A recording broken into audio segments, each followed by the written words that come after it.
Hello friends, this is my sincere attempt to analyze the autobiography of Mahatma Gandhiji.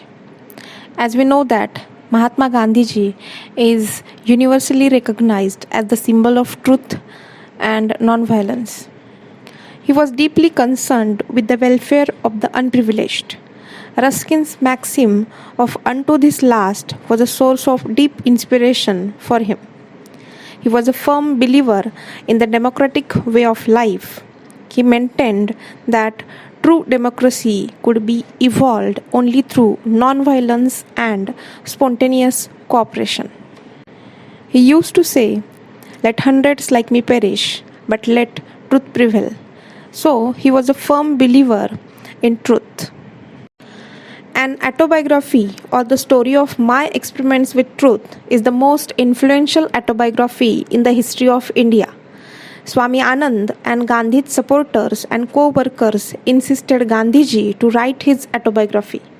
However, there were some God-fearing friends of Mr. Gandhi who doubted his adventurous task as a peculiar practice of writing self-stories in the West. The autobiography was published in a weekly Navjivan during 1925 to 1928. It covers Mr. Gandhi's life up to 1920.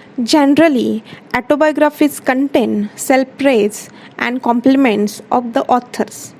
However, Gandhi's autobiography is quite distinct from the other autobiographers. His autobiography is free from self-appraisal, criticism of his opponents. On the other hand, it features the very qualities of honesty and truthfulness. Gandhiji attempts to write what had happened without hiding anything. He accepts his mistakes and criticizes himself for his faults. He shows to the world how he was really and do not wish to show himself as good as God. He tells how he has experimented with the truth in his life when he realized that truth is the ultimate purpose of human life. His experiments with truth are spiritual and moral. Gandhi made a constant effort to discover the truth in his life. He states, "What I have been striving and pining to achieve these 30 years is self-realization. To see God face to face, to attain moksha. I live and move and have my being in pursuit of this goal. All that I do by way of speaking and writing, and all my ventures in the political field are directed to this same end." Mr. Gandhi always tried to remove impurities and imperfections in him. He constantly made efforts to incorporate the truth into his daily activities and made persuaded spiritual ideals into practice. He tried to approach the truth in a scientific way. For him, sticking to truth meant satyagraha. He called his experiences with the truth as experiments with truth, and he insisted that everyone should consider these experiments as exemplary and carry their own journey towards the ultimate truth and their experiments with truth. Gandhiji's autobiography consists of 5 parts and it has several chapters. The very first part begins with his birth and parentage. The Gandhis belong to the Baniya caste. But for 3 generations from Gandhi's grandfather, they had worked as prime ministers in several Kathiawad states. Uttam Chand Gandhi, alias Ota Gandhi, was Gandhiji's grandfather. He was a man of principle, but he had to leave Porbandar because of state intrigue. Ota Gandhi had married 2 women. From his first wife, he had 4 children. And from his second wife, whose name was Lakshmimma, he had 2 children. Gandhiji says that he hadn't known that the sons of Ota Gandhi were not all of the same mother. Karamchand Gandhi, alias Kaba Gandhi, and Tulsidas Gandhi were prime ministers in Porbandar, one after the other. Kaba Gandhi was a member of Rajasthani court.